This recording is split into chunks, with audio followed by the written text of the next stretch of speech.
Welcome AustCham viewers to another episode of our interviews with our sponsors, and today we have Drew Franklin with us from BevChain. I guess first a little bit about BevChain and yourself. Yep. Well, BevChain's a joint venture between an Australian company being Linfox, also an AustCham member, and Boon Road Supply Chain, which is part of the Singer Group. So a very good example of what AustCham can be in terms of the partnership in Thai and Australian businesses. Myself, I've been here this is my 7th year. I came over as the Executive General Manager for the operational business, and for the last 2.5 years I've been the Managing Director. BevChain is quite a large organisation, and I guess you have a lot of, from a supply perspective, you have a lot of moving elements to that.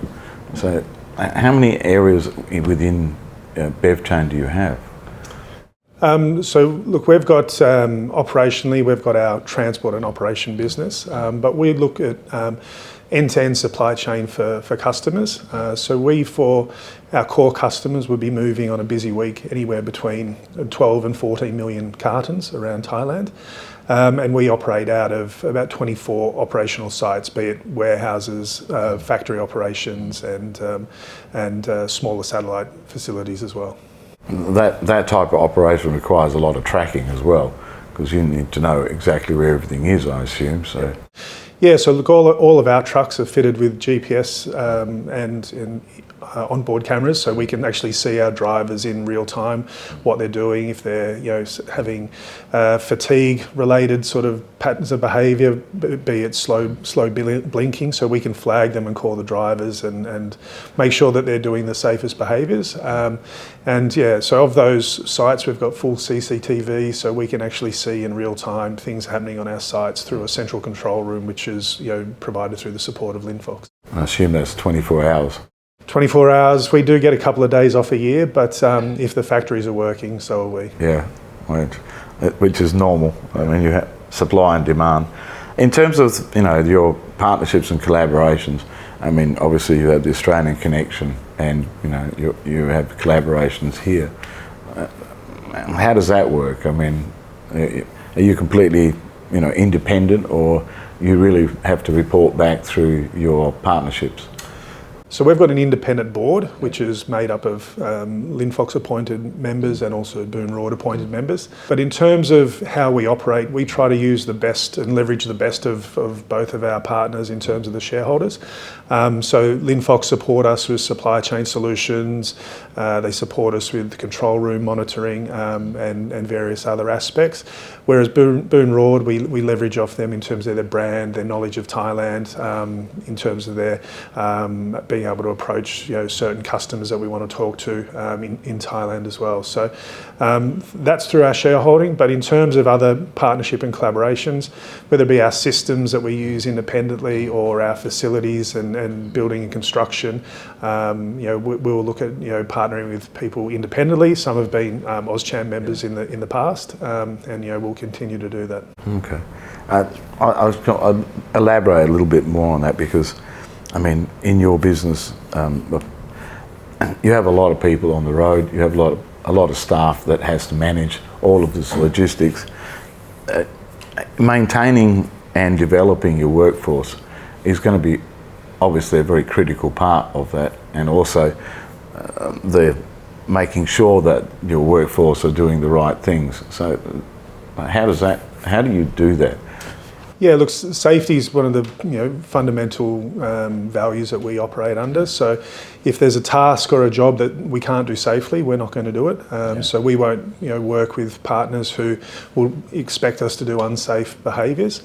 But in terms of the training, that's something that we're really trying to upskill at the moment. So one of the things that I'm hoping to roll out this year will be our first graduate intake of a graduate program of the next generation of Thai leadership for our business.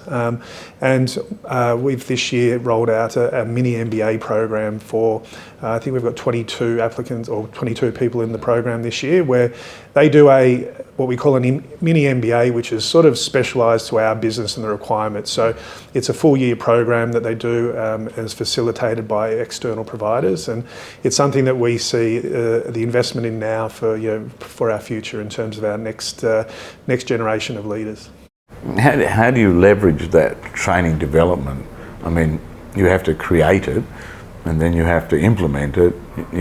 You must have either your HR team is very large or very sophisticated. No, we actually have quite a small HR team, but as I said, we leverage off the support of both our shareholders. Yeah. So, the Boon Road HR team help us in some aspects, and as well as Linfox. So, I was actually a graduate from Linfox, so I started in the Australian program many years ago. So it's something I'm passionate about, and why we're trying to roll it out here. But in some of those things, we don't see the need to recreate the wheel. So we'll leverage off what's already in place and try to change something to make it fit for our business, and see what we can do to get the best outcome for BevChain. Without letting the cat out of the bag as such, but I can remember in my previous roles in manufacturing, when it came to safety officers, I generally tried to pick people that came out of Linfox, because I knew that they were. There's a process, and they are trained. So that was. Yeah, look, I think, if I look at when I started at Linfox, which was 18 years ago, safety was at the time in the early stage. Well, not the early stages, but in terms of what the customer saw safety as, was very different as what it is today. So safety 20 years ago was nice to have, but people weren't willing to pay for it. And then safety went through a journey, which Linfox was obviously a driver within logistics. And today it's a bare expectation. So if you're not safe, most of all of the international companies and majority of the larger Thai companies don't want to work with you if you're unsafe. Without doubt, in manufacturing, you have to be, right? So the consequences of not being is quite substantial. You've been a sponsor for AustCham for a long time, and AustCham, we're very grateful for that, because it enables us to obviously work with the members and deal with that. And in terms of your engagement, how do you see your engagement with AustCham?